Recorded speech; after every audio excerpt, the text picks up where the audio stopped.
My name is David Bullison. I work at Cranky Pants Games. I'm the general manager and executive producer of Destroy Humans 3.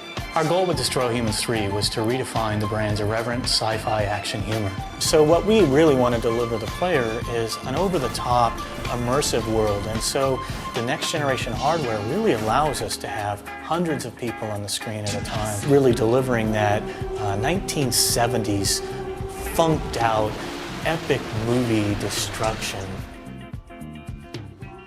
We have just a number of new weapons and new abilities that we're delivering in Destroy Humans 3 that really haven't been seen before. We're introducing a black hole gun, which basically, once launched, sucks everything around it into this black hole vortex. Trucks, cars, people, of course, trees, anything that's in the world that's not attached.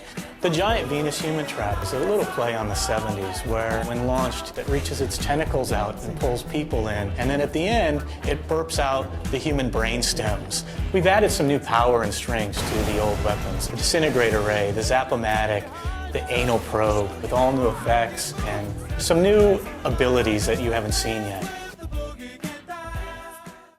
We're bringing back Transmorgify, Hypnotize, Brain Scan, and the ability to upgrade these weapons, but we've also given the player the ability to combine these weapons with other abilities in the game.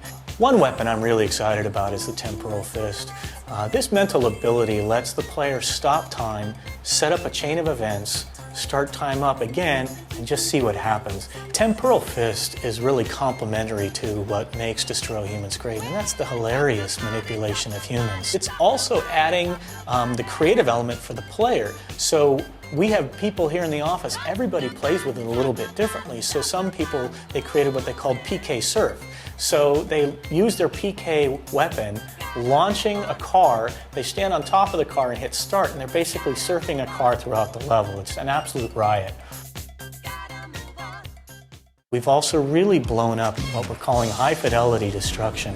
So really giving the player these epic moments of destruction throughout the game. Whether it's creating mass panic in the streets, combining jetpack, weapons, and mental abilities, or exploring 5 different open world environments. We've built these elaborate and giant worlds, 5 unique worlds that we really want the player to explore. We start off in Paradiso, which is basically a montage to Las Vegas in the 70s. All the lights, the sounds, we thought really complemented Crypto. If you remember the high heels in the discotheque, the really big hair, the bell-bottom pants.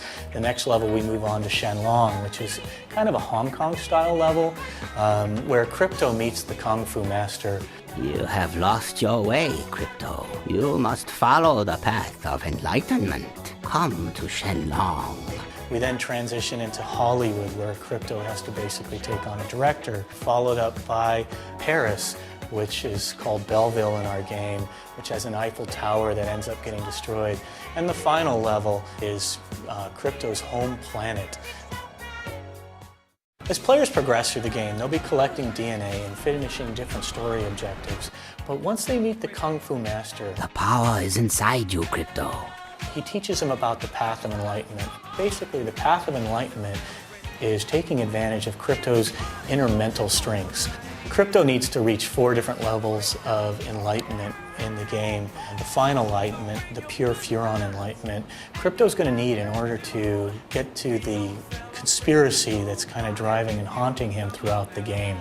We also have some of the side missions, which can be who can destruct the most amount of buildings, who can abduct the most amount of people, that give the player additional points that we're planning to really tie into some of the openness of the next-gen hardware, either through downloading of additional content or just bragging rights with their friends. We want players to feel like they're at the center of a science fiction action film, that they control the ultimate Destroy All Humans experience. Now that's what I call a disco.